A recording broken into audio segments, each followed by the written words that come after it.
ಆತ್ಮೀಯ ಸಹೋದರ ಸಹೋದರಿಯರೇ, ನನ್ನ ದೈವ ಕರೆಯ ಕುರಿತು ಹೇಳಬೇಕಾದ್ರೆ ಖಂಡಿತವಾಗಿ ದೈವ ಕರೆ ಒಂದು ದೇವರ ವಿಶೇಷ ವರದಾನ. ನಾವು ಕುಟುಂಬದಲ್ಲಿ 7 ಮಂದಿ ಮಕ್ಕಳು, ತಂದೆ ತಾಯಿ, ಒಟ್ಟಿಗೆ 9 ಜನ. ನನ್ನ ಸ್ಥಾನ 4ನೇ ಸ್ಥಾನ.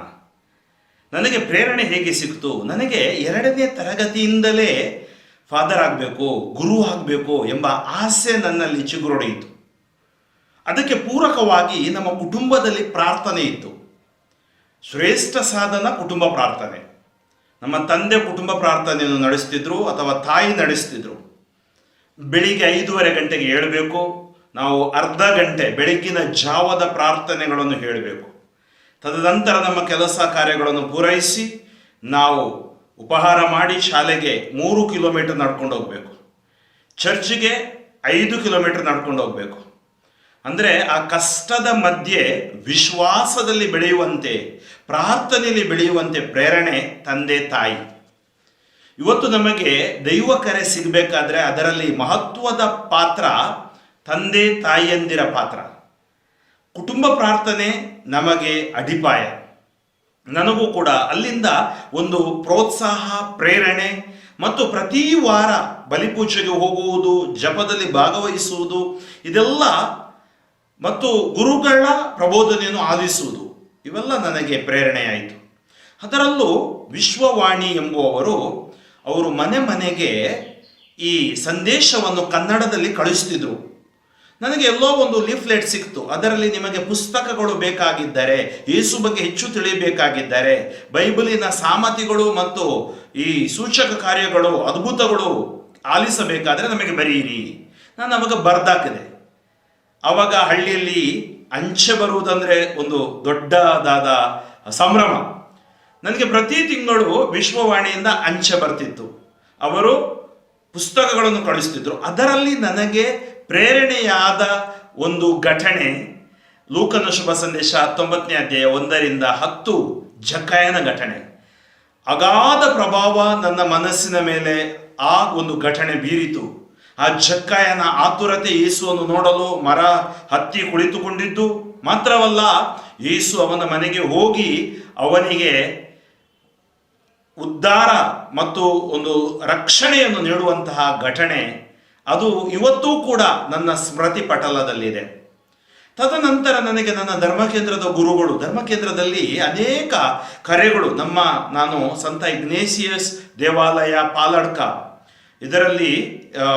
ಇದರ ಚರ್ಚಿನ ಸದಸ್ಯನಾಗಿದ್ವಿ ನಾವು.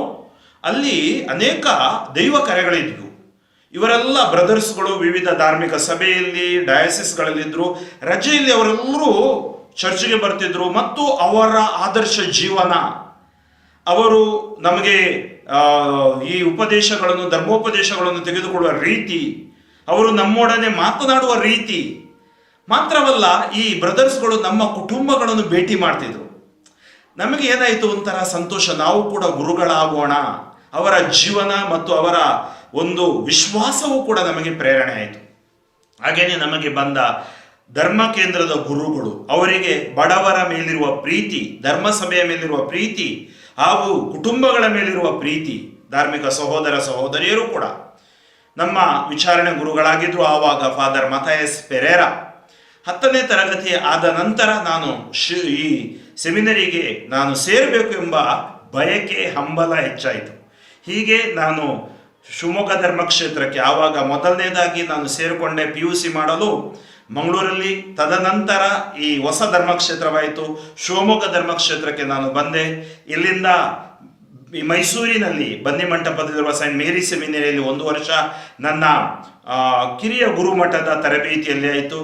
ಅಲ್ಲಿಂದ ನಾನು ನನ್ನ ಥಿಯಾಲಜಿ ಮತ್ತು ಫಿಲಾಸಫಿ ಮತ್ತು ಥಿಯಾಲಜಿ ಮಾಡಲು ಸಂತ ಪೇತ್ರರ ಗುರು ವಿದ್ಯಾಮಂದಿರ ಬೆಂಗಳೂರಲ್ಲಿ ಮಾಡಿದೆ. ರೀಜೆನ್ಸಿ ಹರಿಹರದಲ್ಲಿ ಮಾಡಿದೆ. 1999ರಲ್ಲಿ ನನ್ನ ಧರ್ಮ ಕೇಂದ್ರದಲ್ಲಿ ನನಗೂ ಹಾಗೂ ನಮ್ಮ ಧರ್ಮಕ್ಷೇತ್ರದ ಫಾದರ್ ಲ್ಯಾನ್ಸಿ ಅವರಿಗೂ ನಮಗೂ ಜೊತೆಗೆ ಯಾಜಕ ದೀಕ್ಷೆ ಲಭಿಸಿತು. ಈಗ 22 ವರ್ಷವಾಯಿತು. ಆತ್ಮೀಯರೇ, ದೈವ ಕರೆಗೆ ಬೀಜ ಬಿತ್ತುವುದು ತಂದೆ ತಾಯಿ. ಚಿಕ್ಕಂದಿನಿಂದ ನಮ್ಮ ಸಹೋದರ ಸಹೋದರಿಯರು ಅವರೆಲ್ಲ ನಮಗೆ ಪ್ರೇರಣೆಯಾಗಿದ್ದಾರೆ. ಆದ್ದರಿಂದ ಕುಟುಂಬಗಳಲ್ಲಿ ಕುಟುಂಬ ಪ್ರಾರ್ಥನೆಯನ್ನು ಬಲವರ್ಧಿಸೋಣ. ವಿಶ್ವಾಸದ ಕುಟುಂಬಗಳ ಮೂಲಕ ಹೆಚ್ಚಿನ ದೈವ ಕರೆಗಳನ್ನು ನಾವು ಗಳಿಸುತ್ತೇವೆ.